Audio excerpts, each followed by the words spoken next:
Icon star Allu Arjun ప్రస్తుతం sequel cinema shooting పనులలో ఎంతో బిజీగా ఉన్న సంగతి మనకు తెలిసిందే.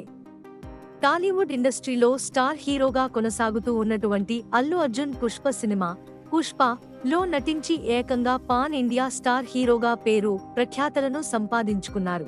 ఇలా పాన్ ఇండియా స్టార్ గా ఎంతో మంచి గుర్తింపు పొందినటువంటి ఈయన పుష్ప సినిమాలోని తన నటనతో నేషనల్ అవార్డు సొంతం చేసుకున్నారులా ఈ సినిమాకు నేషనల్ అవార్డు రావడంతో చిత్ర బృందంపై మరింత బాధ్యతలు పెరిగాయి.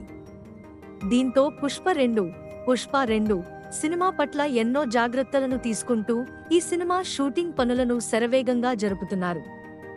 ఇక ఈ సినిమా ఆగస్టు 15వ తేదీ ప్రేక్షకుల ముందుకు రాబోతుందని ఇదివరకే మేకర్స్ ప్రకటించారు.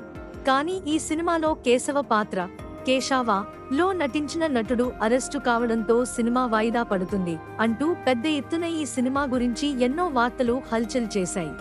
ఇలా ఈ సినిమా వాయిదా పడుతుంది అంటూ వస్తున్నటువంటి వార్తలపై తాజాగా చిత్ర బృందం స్పందించే క్లారిటీ ఇచ్చారు. ఈ క్రమంలోనే బన్నీ డిజిటల్ టీం ఈ వార్తలపై స్పందిస్తూ అనుకున్న సమయానికే పుష్పరాజ్ ర్యాంపేజ్ ఖాయం అని ట్వీట్ చేశారు. ఇక ఈ సినిమా విడుదలపై సుకుమార్ కూడా స్పందిస్తూ ఇంకా 200 రోజుల్లో పుష్పరాజ్ రూల్స్ ప్రారంభం కానున్నాయంటూ ఈ సినిమా విడుదల తేదీపై క్లారిటీ ఇచ్చారు. ప్రస్తుతం ఇందుకు సంబంధించినటువంటి పోస్టర్స్ వైరల్ గా మారడంతో పుష్పరాజ్ ఆగమనం మొదలైంది అంటూ అభిమానులు కౌంట్ డౌన్ మొదలు పెట్టారు. మరి ఈ సినిమా ఎలాంటి సంచలనాలను సృష్టిస్తుందో తెలియాల్సి ఉంది.